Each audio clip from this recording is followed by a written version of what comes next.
I really like it when interns are a resource as opposed to like a liability. Liability.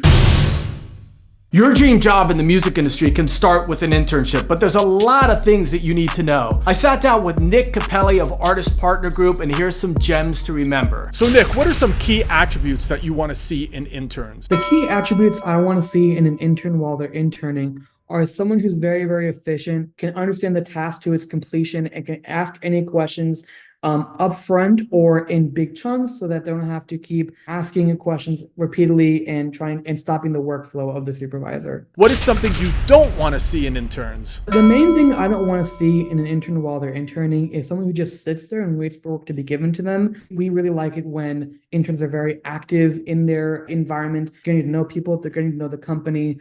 You know, they're out and people are familiar with them and that they're able to go out and get work as opposed to just be given assignments. How can an intern go from intern to full-time employee? Getting hired while you're in the internship or directly afterwards can sometimes be very, very tough. There aren't always opportunities available. But the key thing is to keep in touch with your supervisors, keep in touch with all the employees that are there.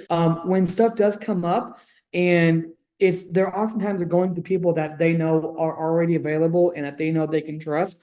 So making sure that you're keeping communication even after the internship is done is going to be really, really helpful. So that's pretty much it, you guys. My name is Bobby Borg, helping musicians turn their art into a more successful business. Be sure to check out the next video, like and subscribe.